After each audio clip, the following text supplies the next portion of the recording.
There's all of this evidence that points to the fact that there's just something about women at high fertility, right? And that it's communicated in their scent, it's communicated in their physical appearance, it's communicated in the way that they move, it's communicated presumably in the way that they dance when they're at the club. Yeah. And that this is something that men's brains are picking up on. And again, not in a way where men's brains are saying, oh, wow, I bet she's ovulating. That's amazing. I'm going to go out and have sex with her. But instead, like, wow, that woman is incredibly sexy. And I really want to have a relationship with her. You're listening to Be Well by Kelly LeVeque. Dr. Sarah Hill is an award-winning researcher, consultant, writer, scientist, communicator, and professor with nearly 25 years of research. She has authored over 100 research publications and 2 groundbreaking books that have shifted the conversation around hormones and birth control for women. Her framework, the XX Rules, translates decades of research into practical tools for women who are done following symptoms designed for male biology. In today's episode, we are going to discuss her newest book, The Period Brain, and everything you need to know about the hormones that affect you when you're cycling and how to maximize your benefits from them. I hope you guys enjoy this one. Dr. Sarah Hill, you're back, but you're in real life, and I'm so happy to be sitting across the table from you. Me too. I'm so excited to be here. I mean, we were in full pandemic last time talking all about birth control and its effects on the brain with your first book, and I told you before this podcast started, I send that podcast episode to so many moms of young girls in high school and to my 20-somes, like my nanny and all her friends. I do not want these young girls on birth control early because of you and all of your research. And I think it's so important that we have informed consent. And you gave that to so many listeners of the Be Well by Kelly podcast. And I'm so grateful for it. Thank you so much. That made my day. Yeah.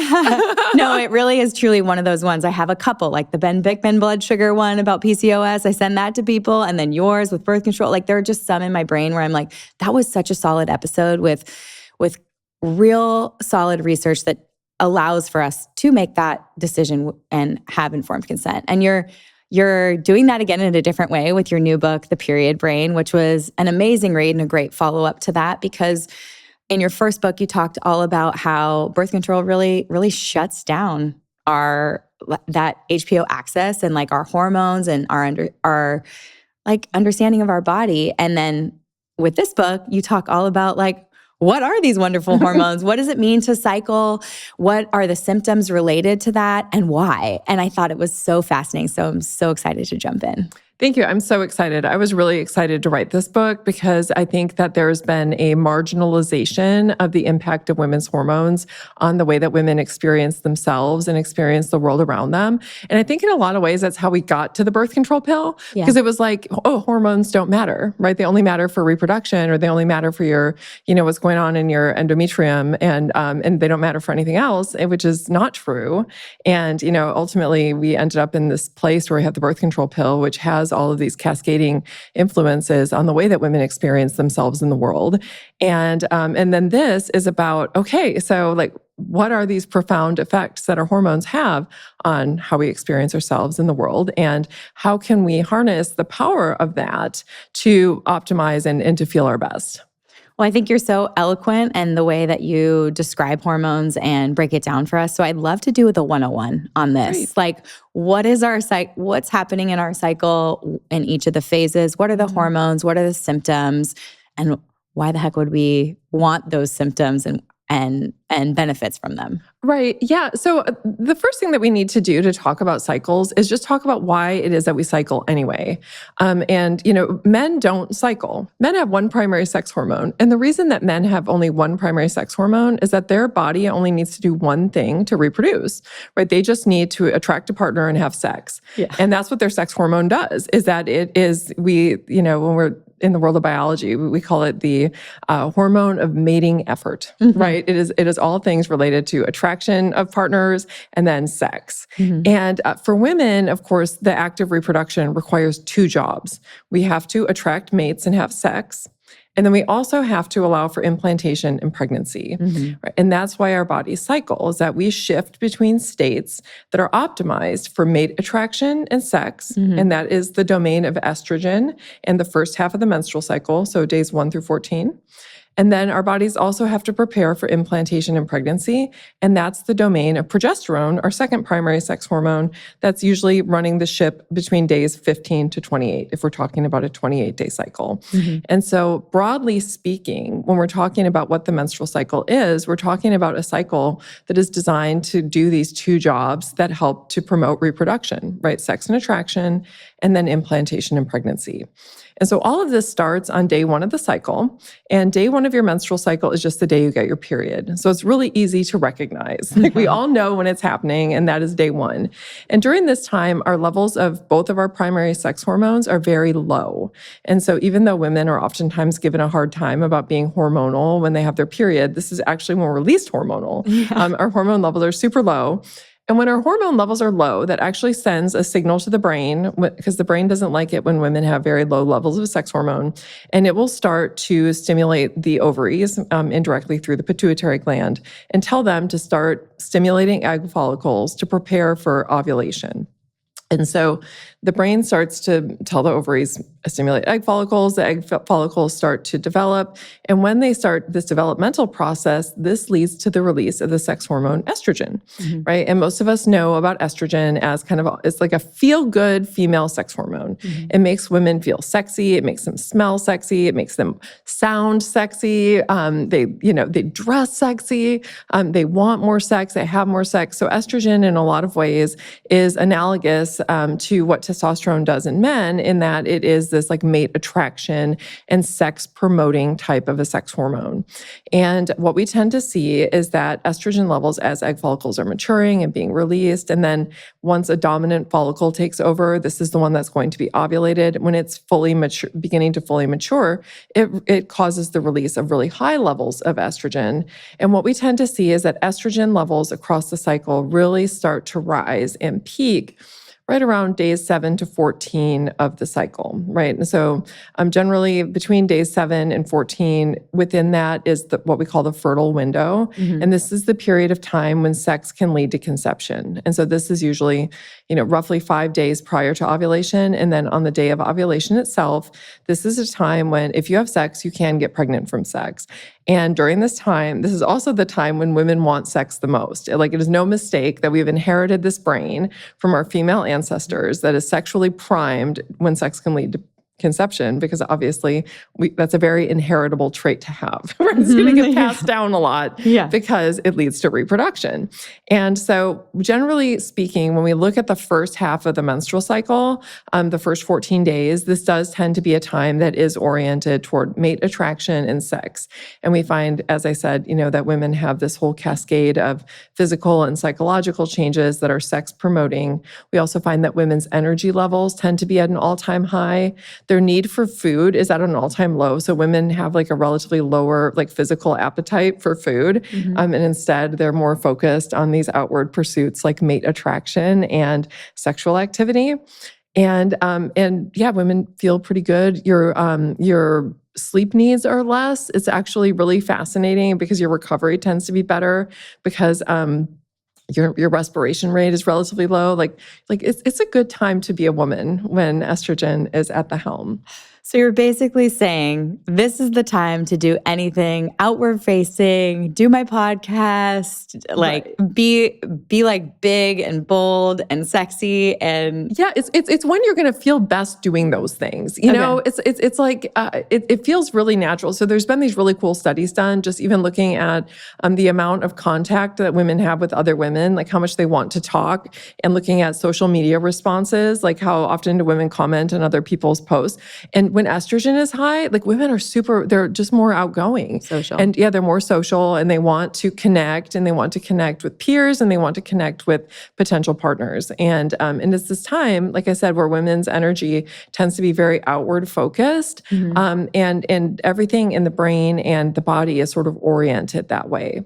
And so once we've ovulated and then, we have this empty egg follicle, it actually becomes a temporary endocrine structure called the corpus luteum, and it begins to release the sex hormone progesterone. And this is our second primary sex hormone.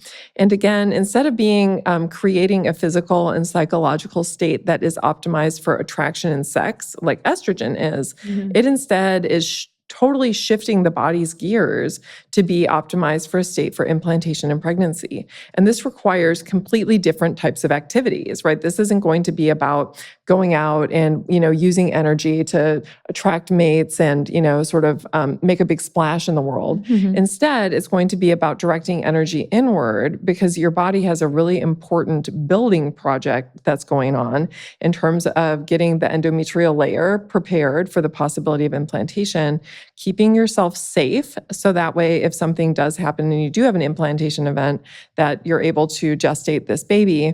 And also making sure that your social connections are really solid, because throughout most of our evolutionary history, and it certainly continues to be true today, although to a little bit of a lesser extent, having those networks of people around us to help us when we're pregnant and in the early days of childcare is incredibly important in order to ensure survival of offspring, right? And so also like leading us to want to connect within a smaller group, right? And making sure that our relationships are well tended to, making sure our physical self is well tended to, and our pursuits and energy tends to be less outward focused and more inward focused. My new amino acid supplements come in flavorless and lemon water, and they're flying off the shelves, and here's why. I have meticulously sourced these vegan fermented essential amino acids from Japan. I am so proud of this being made the Be Well way, with maximum quality and minimum ingredients. My flavorless is simply those vegan fermented essential amino acids from Japan. Our lemon water contains minimal ingredients of only organic lemon powder, organic citric acid, and organic monk fruit.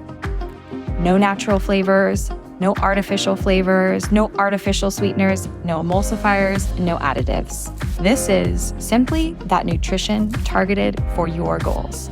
If you want to give my Be Well protein or aminos a try, or restock it if you're already loving it, take advantage of my gift for podcast listeners. Code podcast10 is going to get you $10 off just for being a listener. Write it down and shop with me after you listen.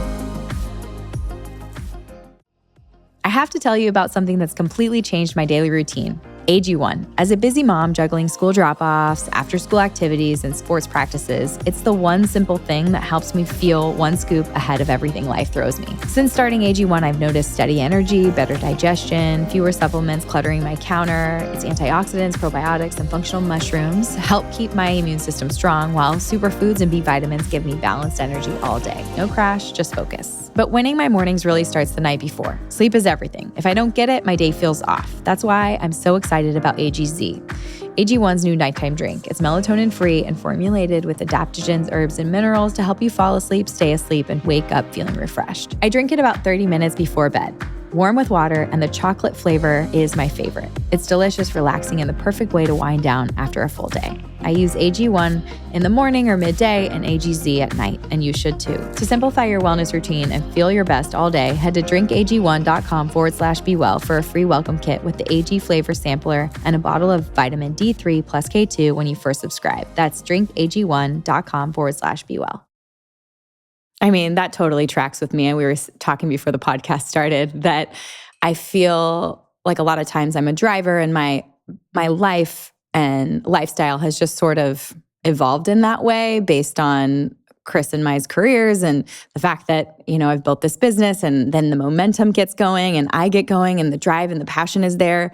And then literally when that progesterone hits, I feel like, yes, like I naturally calm down. I want to be like in a Snuggie, making stew, cuddle in a cuddle puddle with my kids. Like, I love it. That's like for me. And it slows me down in the best way, actually. And I loved being pregnant for that reason too, because I became a little more introspective and I thought really broad about the business. And I made big changes in that period of time, which was kind of interesting every time I got pregnant. And I don't know if it has to do more with the hormones or if it was more in line with the fact that I knew this big change was happening and I needed to change my life to accommodate it. But I know for some people, they really don't like the second half of their cycle and really enjoy estrogen and all like the juicy, sexy part of it. But I really do crave the second half of my cycle almost. And that connection I feel with Chris. And I mean, I always know when it's coming to, and we can talk about this, but Chris always thinks he's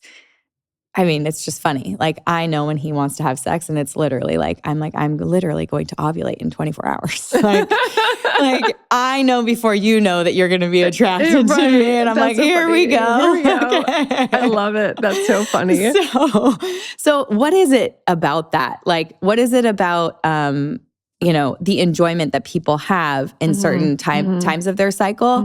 And what is it about our pheromones or our hormones that attract men in specific ways? Yeah, well, I mean, it makes perfect sense that, like with estrogen, that this is something that's going to lead to heightened attraction, both with women to partners, but also their partners to them. Because again, like being really attracted to a woman when she's at peak fertility, that's a really inheritable trait to have. And any man who just so happened to find women most beautiful and sexy at a point in their cycle when estrogen is at its highest, they're going to pass down a greater number of copies of genes than men who aren't able to pick up on those cues. And so it's likely that the male brain, and there's been a lot of research into this, that men's brains, even though we're not consciously aware of fertility, that men tend to find women most attractive when they're at high fertility. And again, it's like the male brain is wired that way because it's what an inheritable trait to get. You know? I mean, it's like any man who had that tendency to like, wow, like there's just something about her. Yeah. They're going to pass that tendency on to a greater number of offspring than men who wouldn't have noticed it. And so what we find is that men tend to find women most attractive right near high fertility in the cycle. Can we talk about some of those studies and how they even determined that? Yeah, well, I mean, all they need to do is just find out where women are in their cycle, right? And so the way that researchers do this is generally they'll have a group of women who are naturally cycling, and then they may even, in some studies, they use a birth control group because women on birth control pills do not ovulate, obviously. And with the women that are naturally cycling, they'll measure their hormone levels and find out where they are in the cycle, and they'll either take pictures of them or just if they're looking at facial attractiveness. So I've seen studies done that way. And they take pictures of women at different phases in their cycle and then have an outside group evaluate how attractive they are. And lo and behold, they're found most attractive at high fertility compared to low fertility. They've done t-shirt studies where they have the women at different points in their cycle, high and low fertility, wearing t-shirts to bed at night, no perfume, unscented soap, no deodorant, and they have to do it for 3 nights in a row, either at high fertility in the cycle or low fertility in the cycle, or they have men smelling t-shirts that are taken right out of the package. And men prefer the scent of the t-shirts worn by ovulating, like women near high fertility, near ovulation, compared to the other 2 conditions. They've done studies where they've had women standing behind like a translucent sheet where there's light shining in, so you can see a woman's silhouette, but you can't see what she looks like. And they just have women walking, and then they had them like dancing to music, and they filmed the silhouettes and had men, if the women are at high or low fertility in the cycle, they have men evaluate how sexy is this person. The men find the silhouettes more attractive so there's something about the way women are moving.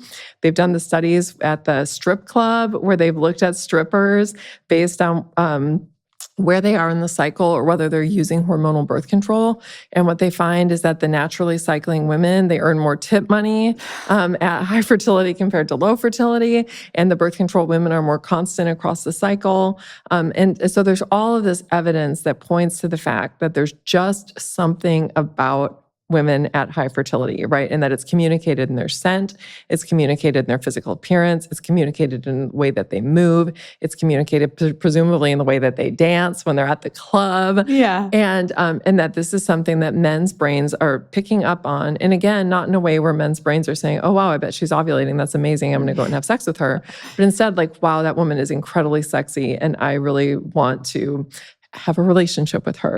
And men who had, again, this tendency to find those things most attractive, and they would have, chosen those women as partners and had sex with them, they would have passed that tendency down to a greater number of offspring than men who didn't. And so we can understand the design of men's minds by understanding the evolutionary process, right, by which those traits were passed down.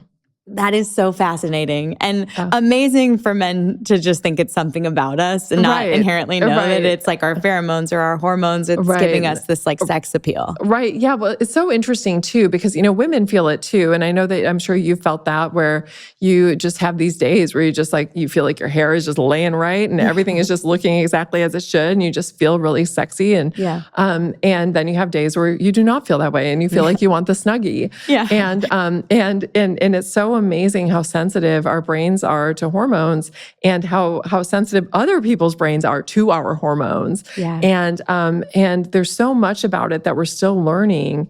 And, for so long, the impact of our hormones, both on ourselves and then on the way that other people receive us in the world, was so marginalized, and one of the things that you and I talked about off camera was this idea that I think that birth control pills kind of became the option and like the answer to everything, ranging from acne, to heavy menstrual bleeding, just simply because people said, oh, hormones don't really matter. Right. But now, the more that we begin to understand about the human nervous system, about the brain, and the profound role that our hormones play in shaping our experiences, the more I think that we're going to begin to look back on this era when birth control was given for everything that you can imagine, any minor complaint that a woman might have, and say, what were we thinking? Right. What were we thinking shutting down this amazing communication system that helps create the experience of being a human female? Right.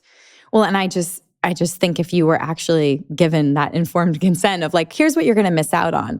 Feeling sexy, feeling powerful, feeling social, feeling brave, like all the things that you might feel in those first 2 weeks.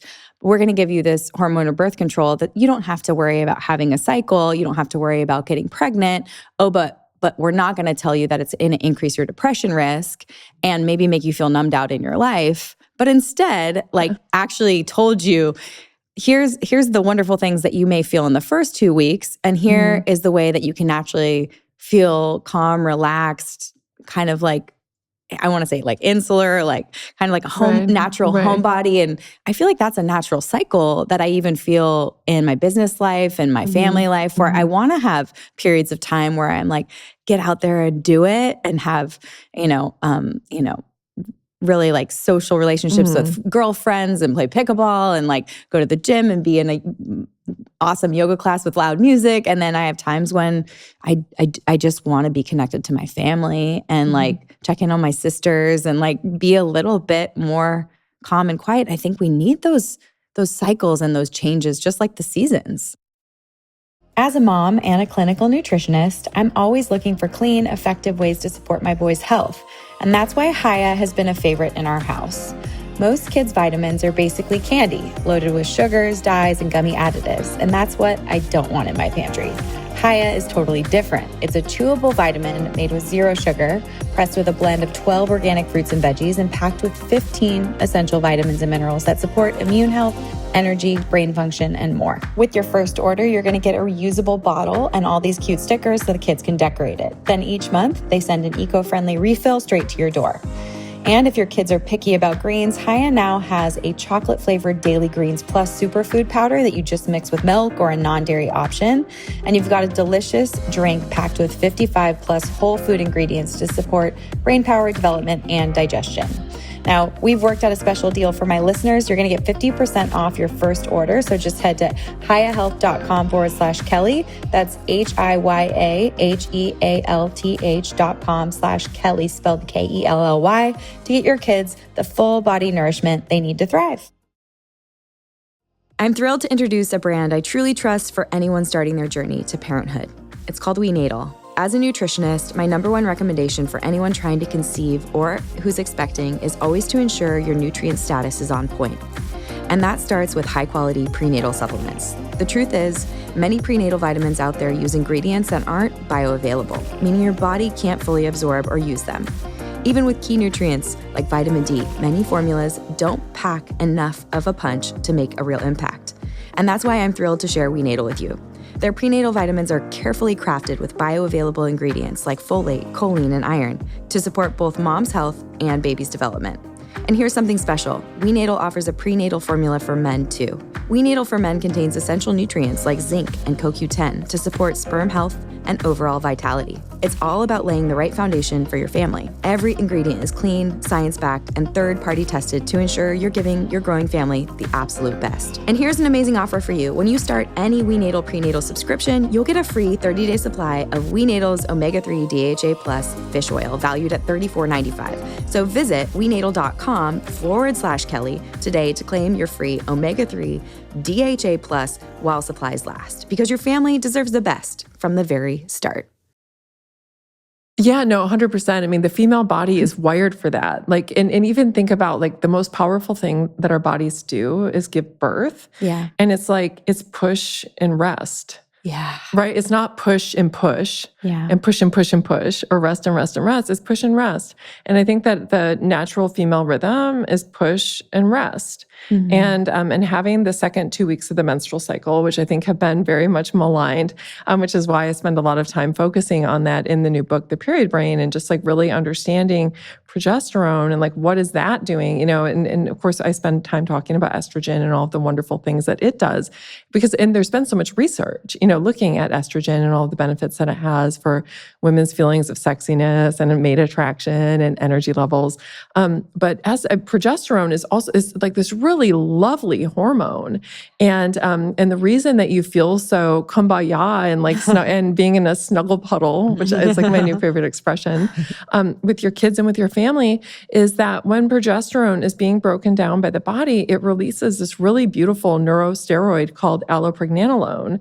And allopregnanolone helps to promote neural plasticity. So it's really good for brain health. In fact, it is the thing that is most often given to people who've experienced a traumatic brain injury, because it is anti-excitotoxic, meaning that it calms the brain down and prevents it from overreacting, right? And creating a state of toxicity, which kills neurons.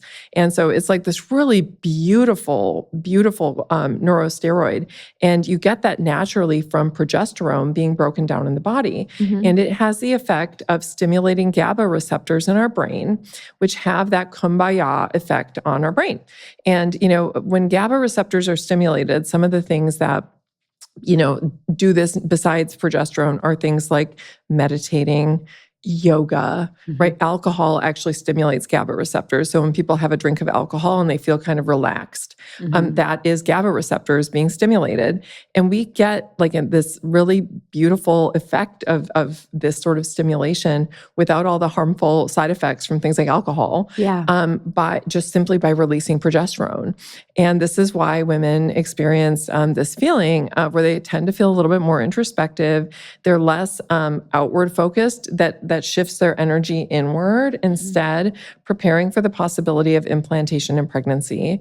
And it can be a really lovely time for women. Unfortunately, you know, there are a couple of things that are working against the way that women feel in the second half of the cycle that can counteract some of these really beautiful, lovely effects that progesterone naturally has, right? And one of those is just that we're not told about the fact that our cycles matter for so much. And for a lot of women who are going through the world and going through life thinking that their hormones don't matter, you know, just, you know, you're kind of walking around and you're feeling, you know, good and sexual desire. And then all of a sudden you're feeling more tired and you're hungrier and you don't really feel like having sex and you feel like there's something wrong with you. Yeah. And so I think one of the problems is that we are not educated well enough on what's happening hormonally and the fact that our body is shifting gears from being optimized for attraction and sex. And that's related to these types of outcomes physically and psychologically.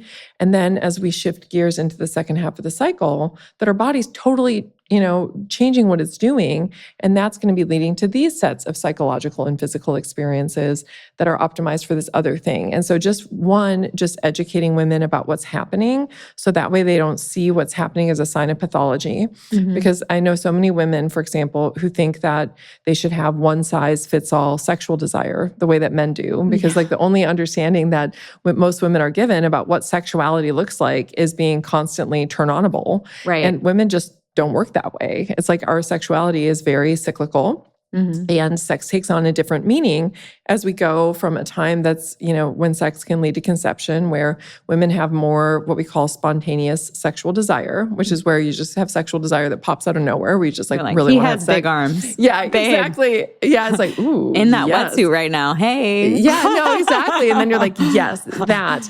And women experience more of that in the first half of the menstrual cycle. And then as they get into the second half of the menstrual cycle, it's less about the spontaneous sexual desire that comes out of nowhere. And it tends to be more about connection. And it tends to be more about fostering feelings of closeness and security within the relationship. These are two totally different types of things, right? Like, for example, in the first half of the cycle, having a 5-minute quickie before you go to work might feel really good. That's not going to feel very good in the second half of the cycle when sex is about you're connection. like, I want to connect with you. Yeah, it's like, this is about connection. That just being feels used. Yeah, exactly. Well, I mean, it's like your brain shifts gears, and not understanding that can feel very pathological. Like, what's wrong with me? I'm different. And so that's one set of things that can create this set of unpleasant experiences that women have in the second half of the cycle, is this negative self-talk that happens in response to these physical changes, that if they understood the function of them and what their body was doing, it wouldn't feel out of control and wouldn't feel like there's something wrong with them. The other thing that can happen is that not understanding this stuff, because women aren't educated about it, is that it can actually create pathology. And just to give you an example of this, one of the things that I talk about in the book is that our metabolism changes across the cycle, and most people are not told about this. And women's resting metabolic rate increases between about 7 to 11% when they're in the luteal phase. And for a woman who eats like 2,000 calories a day, this is an additional 150 to 200 calories that you need a day. Women aren't told about this, right? Instead, they're given one-size-fits-all nutritional guidelines. They're like, I can't stick to my plan. Why am I eating that? Like, what's wrong with me? Like, I'm so hungry. Why am I so hungry? And then they begin thinking that their body is the enemy. Yeah. Right. And that what's wrong with me? And I have no willpower and I have no self-control. And then they also experience food cravings because their body is like, I need calories right now. I'm trying to build an endometrial layer here. We're expecting for pregnancy to possibly happen. My respiration rate is up. My heart rate is up. I'm burning more fuel. Feed me. And then we're like, no, can't. Nutritionist said I need to stick to the 2,000 calories a day. Yeah. And then they have all of these, they can have binge eating episodes, they can have food cravings, they can have overeating episodes, and they create this negative self-talk where they begin to believe that their body is the enemy and that they have no willpower, right? And this is something that's totally unnecessary if women actually understand the way that their bodies work, the profound impact that their sex hormones have on everything ranging from their resting metabolic rate to their sleep needs, to the meaning of sex, to the way that they experience symptoms of chronic conditions, because that also changes across the cycle. And when we don't know that and we're unintentionally acting against our body instead of with it, it can create pathology. And so that's another thing that happens with PMS. And then the third thing is that a lot of the changes that we've made to our environment, and these are things that I know that you and your listeners talk about a lot, is they have the effect of eroding our resilience to hormonal changes. And the fact is the second half of the menstrual cycle, which is the luteal phase, again, which is characterized by the rise and fall of our second primary sex hormone, progesterone, this is just a more hormonal time for women than the first half of the menstrual cycle. And I say this because levels of progesterone in the second half of the cycle peak at levels that are actually 10 times greater than peak levels of estrogen in the follicular phase. So even though that little picture of the menstrual cycle that we've all seen that shows this bump of estrogen in the first half and then a similarly sized bump in progesterone in the second half, it's not drawn to scale. Wow. And the scale of progesterone is 10 times, it's drawn 10 times smaller than what actually happens. And if you actually saw, and I show in the book what it actually looks like when it's drawn to scale, they're vastly different. It looks, if you actually draw them to scale, estrogen, when it's peaking in the first half of the cycle, is like bloop. And then when progesterone is going in the second half of the cycle, it's this big, huge rise and fall. And in the second half of the cycle, you also get a second rise and fall of estrogen. And so it's a time that requires our body to have a lot of cellular plasticity to be able to quickly adapt to all of the changes that happen when you have this rapid rise and fall and of such a magnitude of what you get with progesterone in the second half of the cycle. And so, when we have chronic inflammation ovulation, when we have chronic stress, when we don't have social connections, when we're eating ultra-processed foods, not getting sunlight, not getting enough sleep. Each one of these things is like water going up against rock and eroding, and leading to sand. It erodes at our resilience to hormonal changes. And it does this because it decreases cellular plasticity.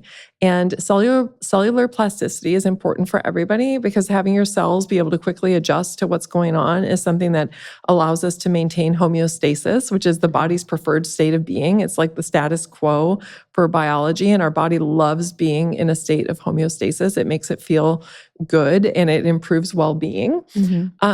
When you're a woman in the second half of the cycle, you have these rapid changes in hormones, which lead to metabolic changes. They lead to changes in neurotransmitter levels in our brain.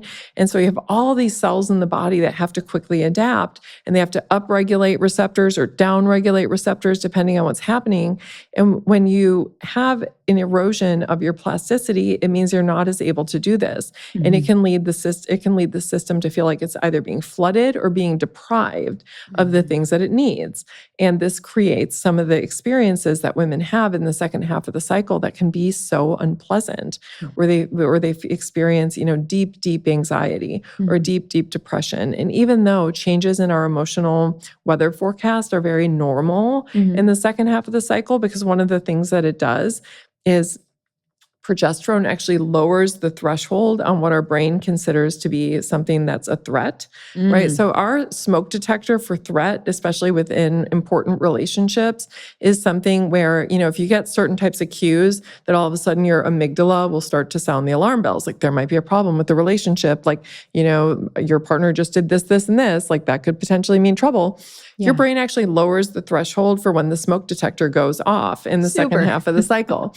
Yeah, but it does this to improve vigilance because the integrity of our romantic relationships is particularly paramount in the context of pregnancy. Because throughout most of human history, we were very reliant on our male partners for protection and provisioning. And these are two things that the female body is not very good at being able to do in a state of pregnancy and just having had a baby, right? And protect me and feed me. Protect me and feed me. Exactly. It's like, and when you have a newborn baby, it's very hard to you're not gonna be able to hunt for meat. Yeah. Right. Because any babies cry and that's gonna make you an obvious, really hard. Yeah, exactly. You're a target or you can't get the animal. You can't get the animal.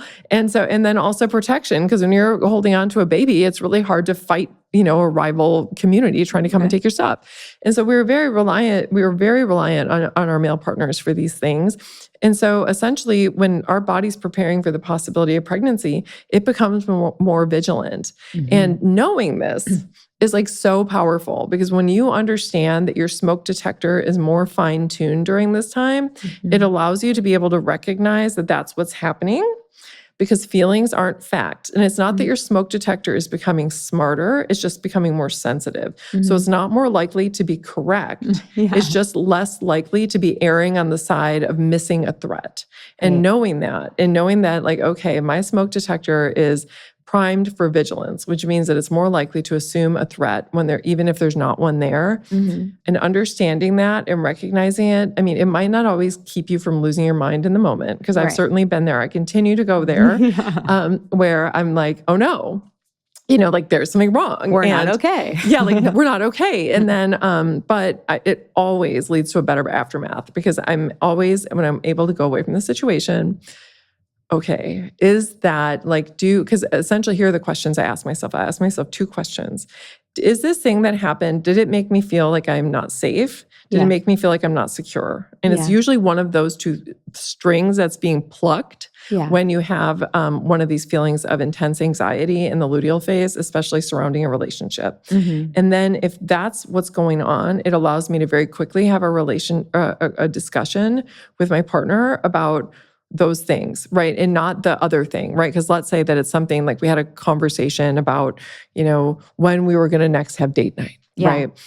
And then the answer made me feel like I wasn't safe or I wasn't secure in my relationship, right? Then the conversation isn't about date night, right? Because it really wasn't about date night. It was about safety and security. And so being able to recognize that and then ask for what I need, hey, when we had that conversation about date night, it was making me feel like you don't really value time with me. And that makes me feel like I'm not safe in the relationship. Yeah. Then that leads to a much better conversation that allows you to actually get the need that you have addressed. And it also, allows unnecessary fighting over things that really don't matter. It's so interesting to look at it through that context. And I think just as a mom of young children, like how much of the little anxieties sort of like, remember how, you know this probably very intimately, like when people are like, oh, postpartum anxiety is like at an all-time high. Like I would be curious to look at like those hormones versus the second half of the cycle. And if they are the same sort of hormone cascade, because am I thinking like my kid's going to run out in front of the Amazon truck on our street and that's really scary for me more in the second half? Like I'm going to have to start looking at it through this lens now, because sometimes I feel like my children are always safe and we're fine and I'm not going to think about the scariest thing, and I want to parent them like a free range parent. I want to let them like climb the highest tree and like go out in the biggest waves on the surfboard with dad or whatever the case may be. And then sometimes it makes me feel really scared. Right. And I would track that across your cycle because I would be willing to bet. And another thing that happens that it's overlapping. Like I feel like pretty confident about that. I feel pretty confident that you would find that those things overlap. And another thing that happens postpartum is that when you have the rapid withdrawal of progesterone, because it has this really nice calming effect on the brain, when you had really huge levels and then it starts to fall, and again, that requires a lot of dexterity on the part of your cells to be able to say like, oh, there is not a whole lot of progesterone here. We need to start sprouting new receptors to pick up as much progesterone as possible. A lot of times you end up in a state of like progesterone withdrawal. Yeah. And that also creates anxiety because it's removing this really beautiful inhibitory effect in your brain. So it causes your neurons to be overexcited, and that can lead to anxiety. It also can lead to migraine headaches. So also very interesting. Yes. So when someone's just cycling normal and it's not in postpartum, their corpus luteum is what's releasing this progesterone. Yes. So for people who have like low levels of progesterone and start taking like progesterone creams or like they're trying to supplement with that, like what is it? Do you know why they would have like lower levels? And then also, obviously, we're having 10 times the swing versus like the first half of our cycle. Why? Like, what are the benefits of that? Right. So first of all, for people who are having low progesterone, that does usually suggest that it's like what we would call like lower quality ovulation. Oh. And so that corpus luteum, if it's not producing high levels of estrogen, then it means what I would do is try to improve the probability of having a healthy ovulation. And what that means is that you're going to have to really take steps to especially, and people don't like to hear this, but really taking active steps to remove stress and to minimize stress and to mitigate stress, because stress and loneliness. Those two things are toxic to ovulation because our brain and our body wants absolutely nothing to do with a pregnancy that it can't support. And if you don't have, if you aren't able to manage stress, that is your body's biological cue that you don't, that everything's falling apart, right? Things are not good. When you have that physiological stress response going all the time, that suggests that there's something going on in the environment that is not working for you. And your body will oftentimes not fully invest in ovulation if it feels like things aren't as they should be. Yeah. Loneliness is very similar. And there was a really interesting study that was done looking at failure to ovulate during the pandemic in response to social isolation. And what they found was that they had this huge surge in women who were experiencing failure to ovulate in response to social isolation.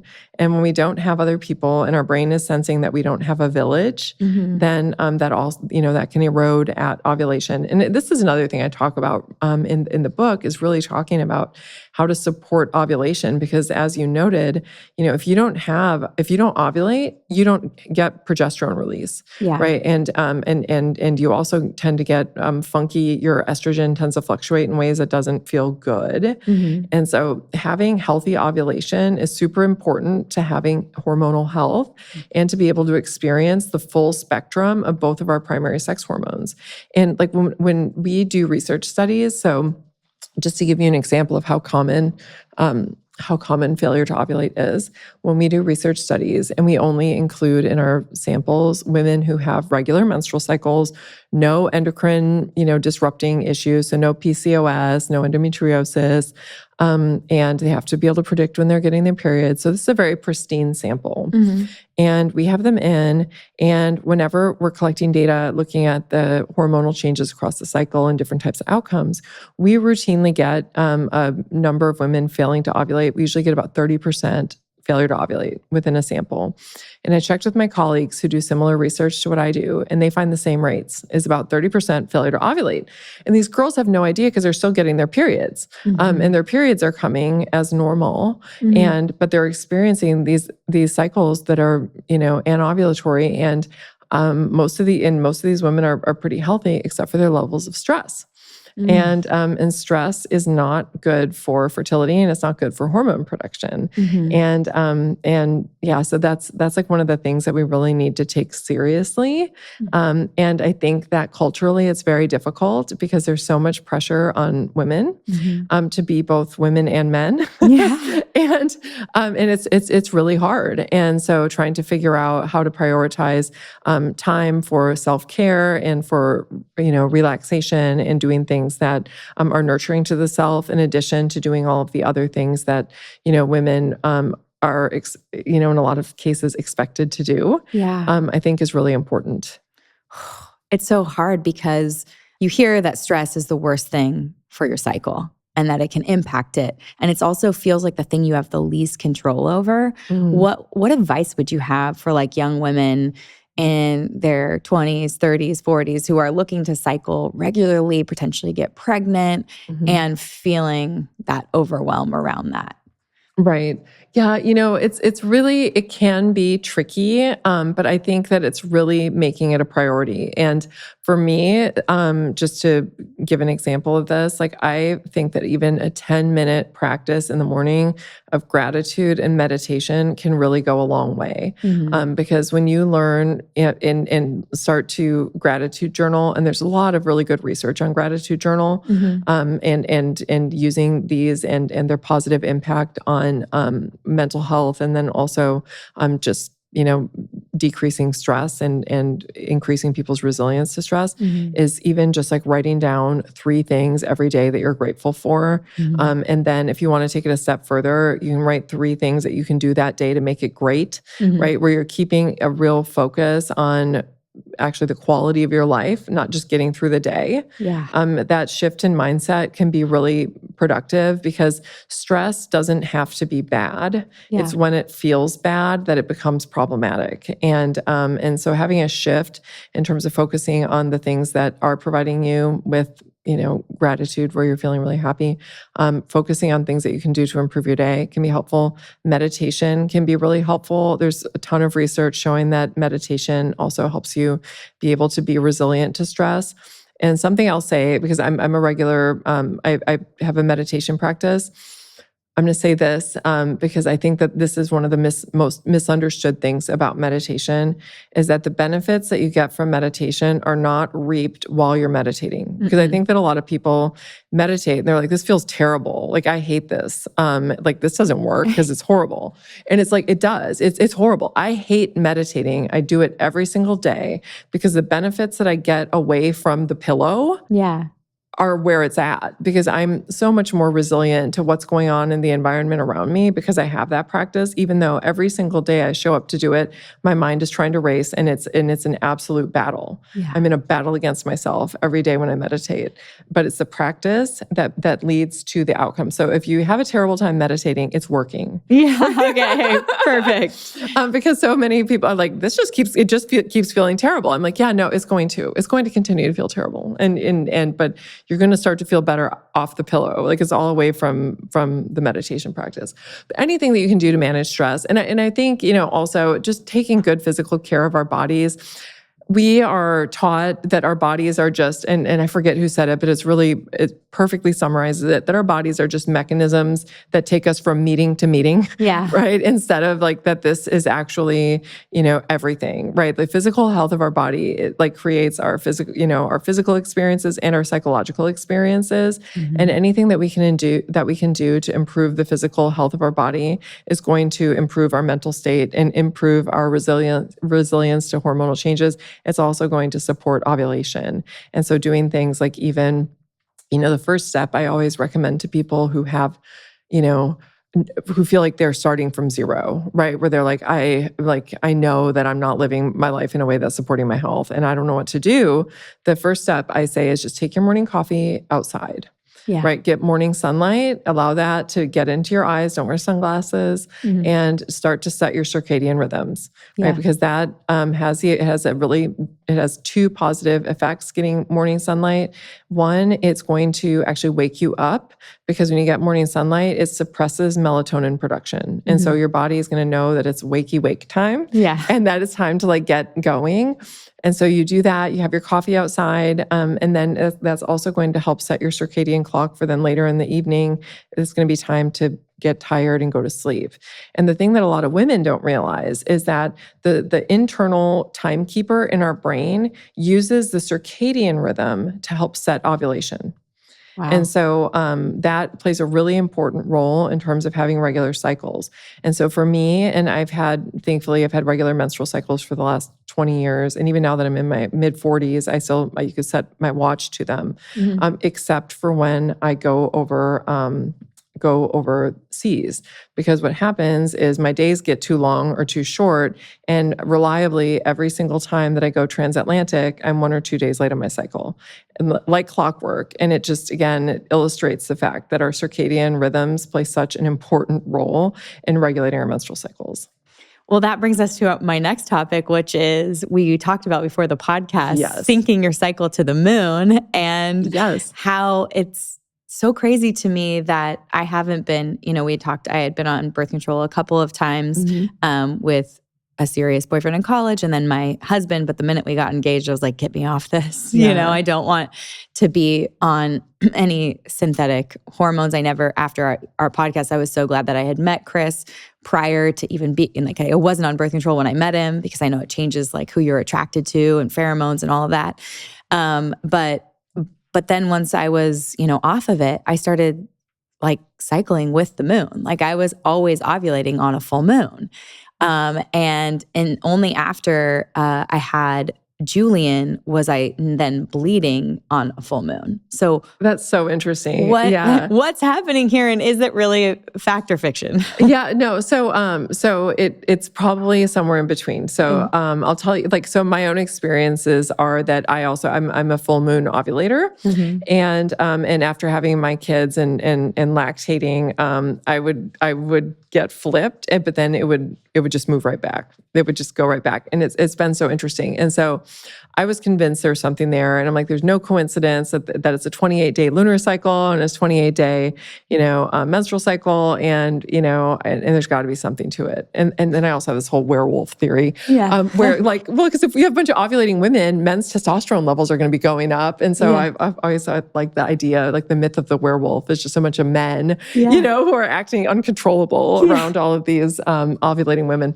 But so I did a study with natural cycles, and of course that's a fertility tracking app. I use it. Yeah, I love it. I love natural cycles, and so we did a couple of research projects together. And one of the things that we were testing with their data, because we had data from thousands of women, it was like tens of thousands of women, and looking at when they're logging cycles. And one of the things that we wanted to look at was, is there something with the moons?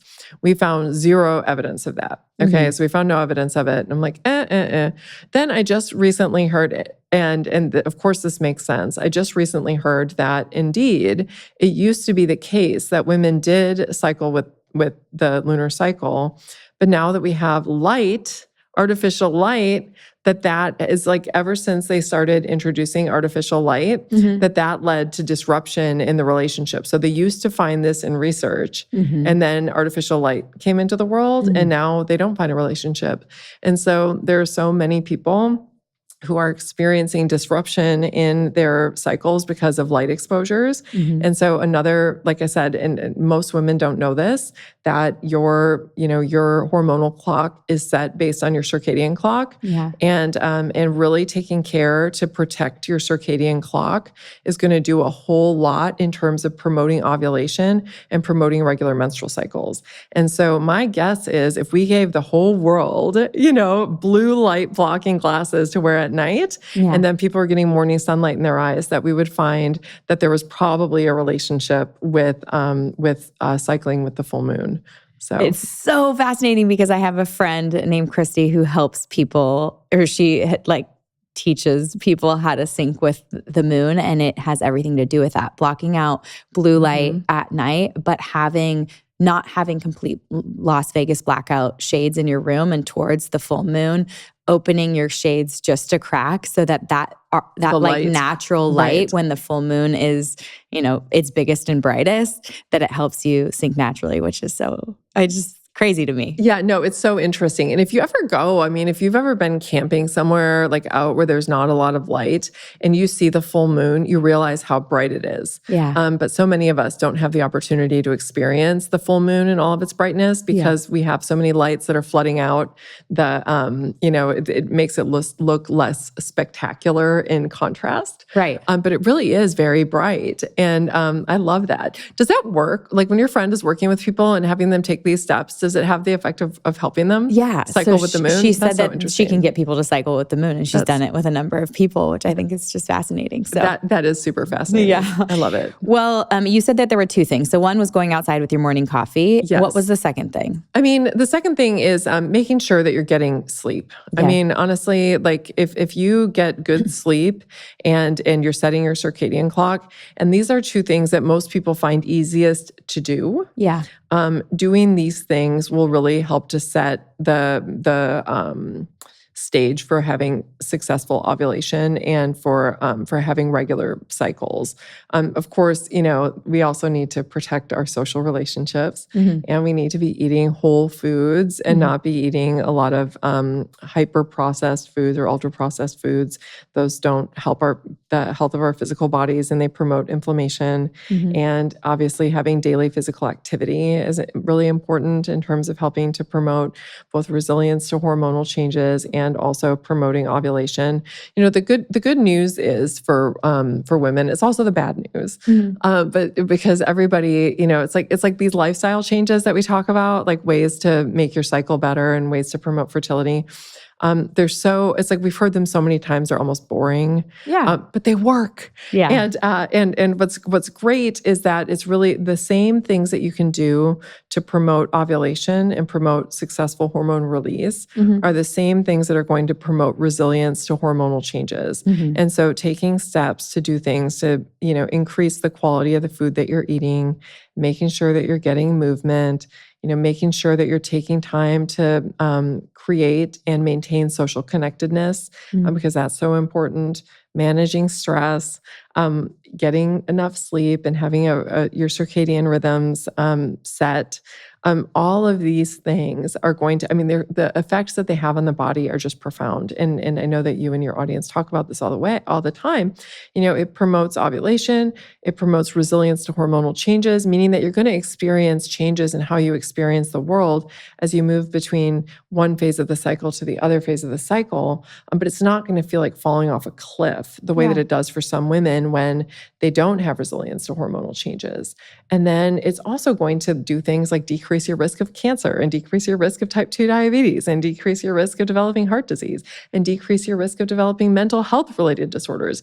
These changes that we can take to improve the health of our physical bodies have these wonderful cascading effects on just about every single system that you can name. And so it really is worth examining your lifestyle and trying to ask yourself, what is like one thing I can do today that I'm willing to do today to improve the health of my physical body, and then do that thing. Yeah. Well, it not that it's boring. It's just repetitive. Like, and we see it across the board, whether it's type 2 diabetes or metabolic health researcher or cancer researcher, they're saying the same thing. Sleep well, be active, eat healthy, like be connected to your tribe, your friends, your family, whatever. But when you layer on the cascade of female hormones on top of that, knowing that, say, for example, your metabolic rate, your metabolism requires more calories in the second half of your cycle, are there a couple of little easy tips that you say, hey, you don't have to like work out a certain way in the first and second half, but are there things we can do to optimize and plan around our cycle so that we are more resilient? Yes, no, 100%. And so one of them is recognizing that your calorie needs do increase in the second half of the cycle, because they do. And what I always recommend is eating more of the healthy food that you're eating, right? Yeah. So this isn't a time to grab an extra handful of Oreos. You actually become less sensitive to insulin during this time. And this isn't great. It's like pregnancy. You're being less sensitive so that you put on more weight so that you maintain a pregnancy. Right. Your body is doing that on purpose because it's preparing for the possibility of pregnancy. But what this also means is that you're going to get wilder swings in blood glucose. And so during the luteal phase of the cycle, and I tend to eat a very plant-forward diet, but in addition to eating, more green leafy vegetables, for example, I eat more protein in the second half of the cycle. Because that tends to not create glucose spikes, and it tends to keep me fuller longer. But listen to your body and believe your hunger. I think that women have been taught not to trust their hunger. We've lived in toxic diet culture forever, and women are essentially taught that their hunger is something that they should be suspicious of. But learning to really trust their hunger and then use that to fuel their body with what their bodies need to thrive, which means eating, a whole foods type of a diet, like things that your great-great-grandmother would recognize as food. Eat those things, because those are the things that our bodies are optimized to thrive on. So I recommend making those types of changes. So one is learning to trust your hunger, and again, I like to load up on protein in the second half of the cycle to keep myself from having wild glucose swings. Other things, your body is actually working harder during this time. So the reason that your resting metabolic rate increases is your respiration rate increases, meaning your body is using more oxygen and it's working harder to breathe. And your pulse actually increases during this time as well. Your body temperature increases. I mean, your body's working harder. Yeah. And what this means is that it's going to be harder to recover. So during this time, I also make sure that I'm getting more sleep. Okay. And this becomes really important, especially if you're going to continue to push yourself both physically and mentally in the second half of the cycle.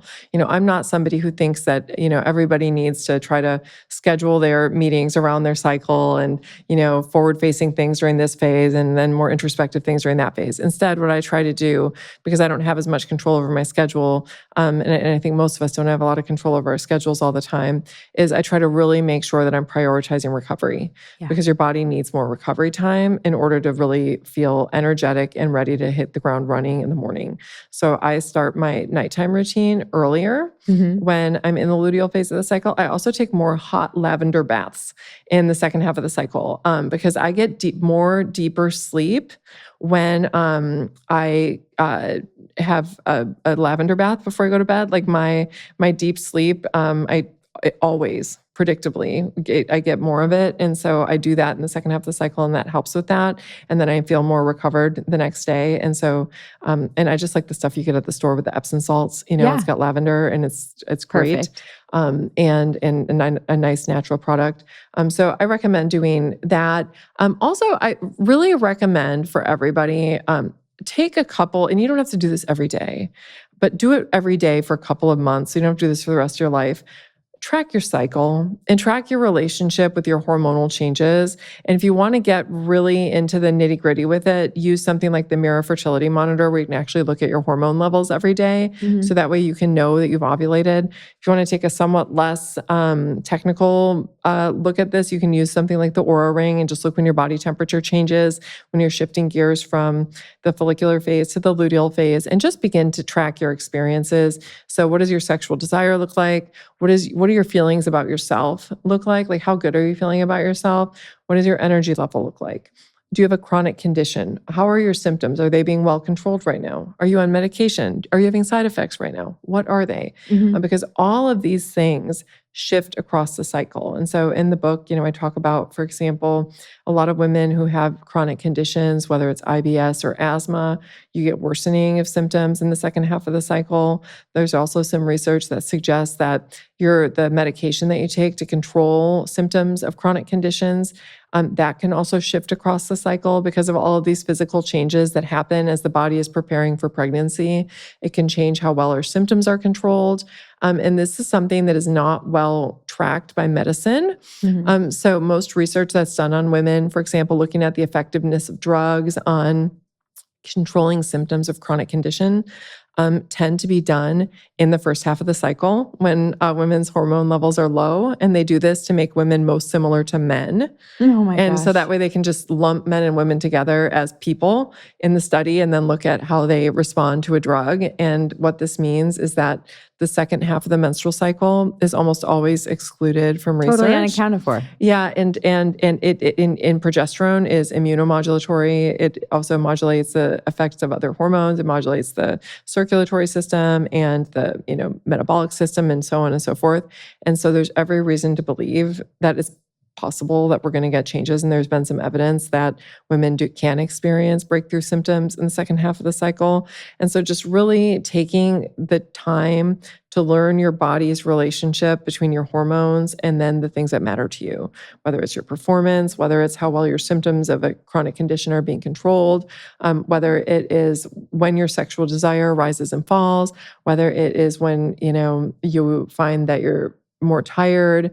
Find out ways that you can support your body based on your own personal relationship between your hormones and different types of outcomes. And it can really be a game changer. And then it can help you design your life in a way that's going to help best support what's best for you, not based on some textbook cycle that somebody talks about in a research paper. Yeah.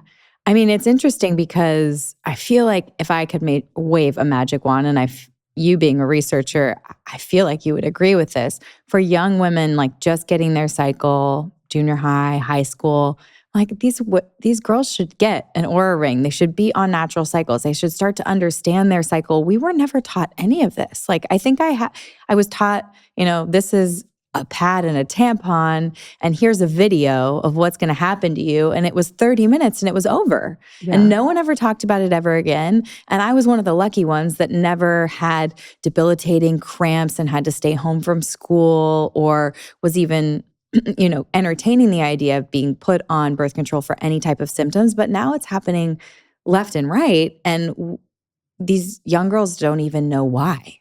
Right. Yeah. No, I had the very same experience where for me, I didn't really learn about what my hormonal changes across the cycle meant for me as like a human, not just like whether or not I get my period until I was in graduate school. And so I had to get a PhD to learn how my body worked, which is totally nuts.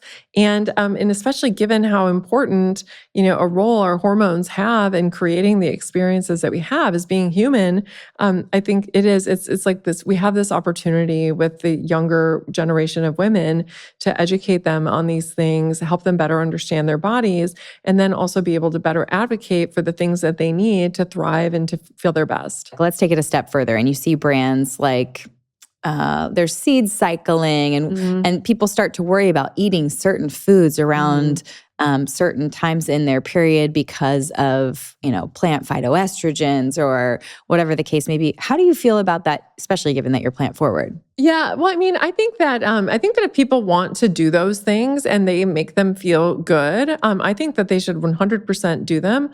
Do I think that it's necessary to have a healthy, happy feeling cycle? Is it necessary to do all of those things? No, I don't think that it is. I really think that taking good care of your body and practicing good, healthful practices, including eating, whole foods that, again, your ancestors would recognize, taking steps to mitigate stress, taking care to get physical activity in your routine, getting light, getting sleep. If you do all of those things, even if and then like when your body is telling you it needs more food, honoring that. When your body is telling you it needs more rest, honoring that. I think that if we're dialed into what our bodies need and we honor those needs, it may lead us to like eat more, for example, let's say flax seeds at some point in the cycle because we really want them. I think that oftentimes our body will kind of point us in the direction of what we need to do, but I don't think that we need to follow draconian sets of rules about, eat this, not that during this point in the cycle and that point in the cycle, because I do think that, if you're generally eating a healthful diet, you're going to be having all of the, nutrients that your body needs without having to make it overcomplicated. Yeah, I think it's the overcomplication that leads to the stress that's actually more detrimental to cycling women than anything else. Right. Yeah, no, for sure. And so one of the things I talk about in my book is like, for me, I do feel better when I do, because I do both resistance training and cardio and then yoga, which is stuff to keep yourself stretchy and bendy. Yeah. Because all of these things are sort of the pillars of physical health. And I feel better when I do heavy lifting in the first half of my cycle. So the day I get my period, I start lifting weights a lot more. And I continue to do that until my temperature rises on my Oura ring and I've ovulated. So it's usually day 14 or 15. And then I switch to, I tend to de-emphasize weightlifting. Do I think everybody needs to do it this way? No. Mm-hmm. It feels best to me when I do work out this way. Mm-hmm. And there's good evidence that suggests that this may lead to like slight increases in muscle strength rather than if you were heavy loading in the luteal phase of the cycle. Mm-hmm. But do I think that people need to do this? Absolutely not. I do this because it feels really good for me, but it might not necessarily feel good for everybody else. And I certainly wouldn't make the recommendation, like you have to do it this way or else, it's going to be counterproductive, because I don't believe that to be true. Right. And the same is true with nutrition. I mean, if, so for example, I was just having that conversation with Kayla Barnes, if you know her, she's a longevity expert. And she was talking about the fact that she likes to eat red meat when she's bleeding, she's got her period. And, and is there science that says you need to eat iron rich? I mean, not really, but like if you feel better eating, I mean, it makes sense, right? Yeah. Like if you're losing blood, that you might want to eat some steak and you're probably and she's like, I crave it. I'm like, yeah, your body is probably telling you what it needs. If your body is telling you that it needs something and the thing that it needs is healthy and that it's not, like a short-term fix, because our bodies will tell us that they need all kinds of things that they don't, like Oreo cookies and, social media. Yeah. But learning to understand that there are these different traps. There's nutritional traps in the case of ultra-processed foods. There's social traps in the form of social media. Right? There's sexual traps in the case of pornography and so on and so forth. And if you understand what the traps are, right, and you tend to instead listen to your body when it's telling you that it needs the things that our ancestors used to survive and thrive, that's usually a good set of rules to use. Is like if your body is telling you something, to listen to it, right? And as long as it's not trying to get you into a trap. That's amazing advice. And I completely agree, because I think you just want to take the long view. And you said you had a great little quote. What was it? It was short-term friends are often long-term enemies. That's where it's at. It is. I mean, it's processed food, social media overuse, all of these things, they feel really good in the moment, but ultimately they're not creating meaning in your life. Mm-hmm. And true meaning in your life is created by doing work to build things like, hormonal resilience and to build good nutrition and to build relationships, and not these quick fixes, because the quick fixes don't ultimately lead us to feel like we're leading a meaningful life. Mm-hmm. And that creates depression and some of the issues that we see currently in our environment in huge numbers. Your work is so fascinating to me. What are you most excited about for the future? Are there any studies that you're working on or research projects you're excited about? I think that the research project that I'm most excited about right now is I'm going to be working with a company called OmBody, and they do vagus nerve stimulation. And we're actually looking at that. They have some studies now looking at the use of vagus nerve stimulation to lead to decrease in heavy menstrual bleeding. And they actually call it, I love this term, they call it a neural tourniquet.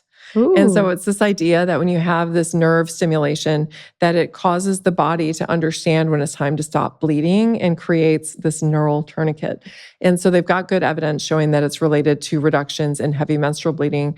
And we're going to be using the same technology to explore PMDD, which is premenstrual dysphoric disorder, and see whether we can get improvement in symptoms that way. and also see whether we can get improvements in symptomology related to the perimenopausal transition.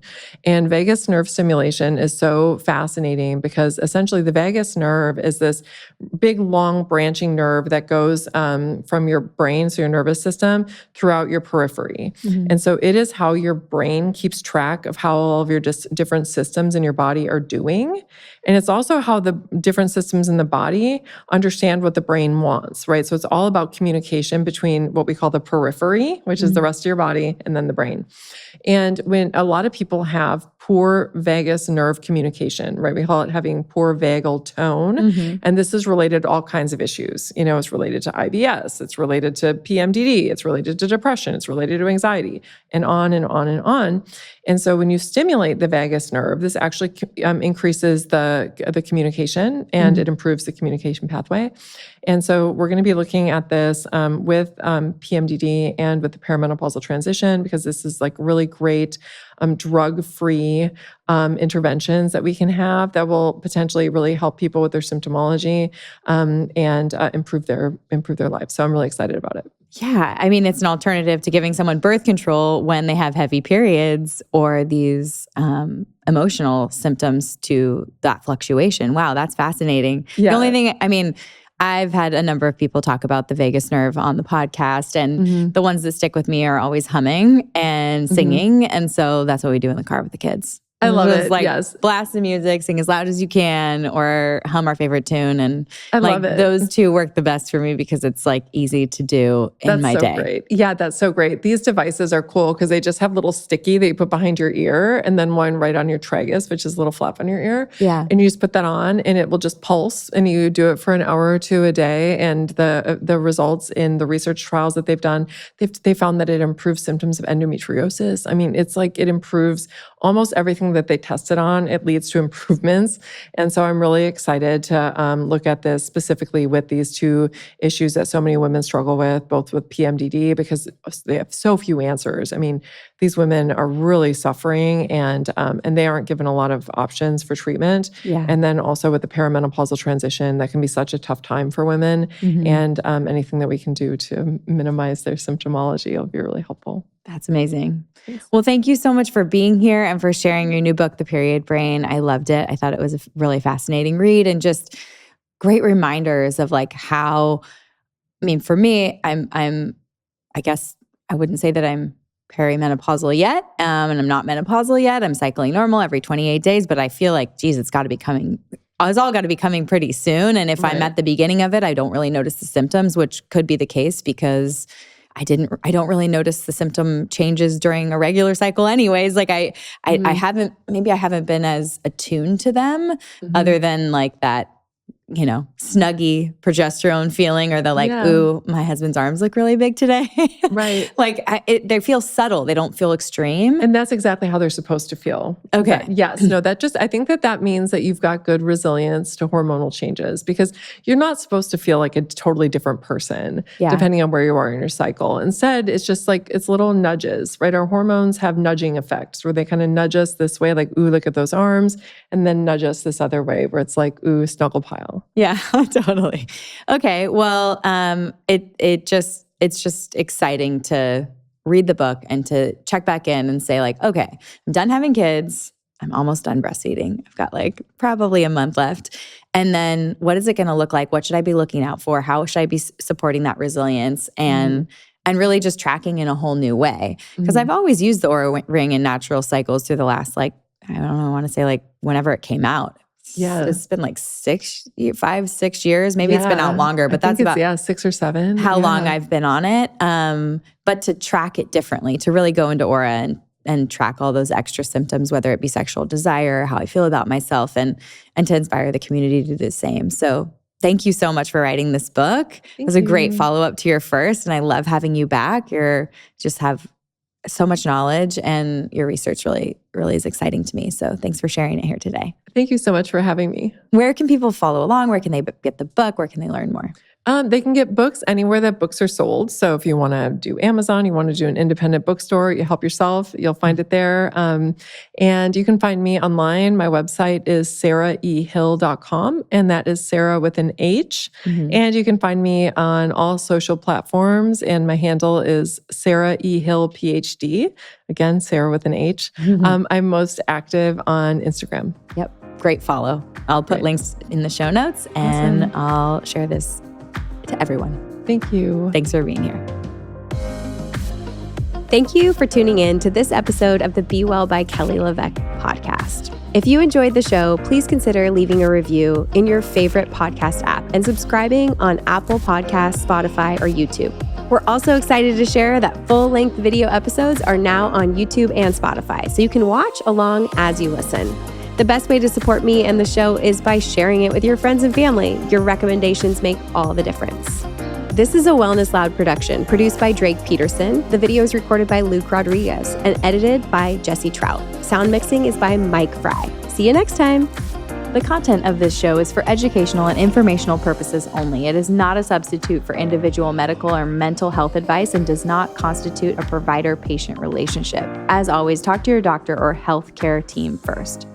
Shout out to the Newport Beach Pendry for hosting us. I'm so grateful to record in such a beautiful space that truly elevates the podcast experience for myself and my guests. From the stunning design to their incredible hospitality, it's a perfect setting for meaningful conversations and creative energy. Hey, thanks, Pendry.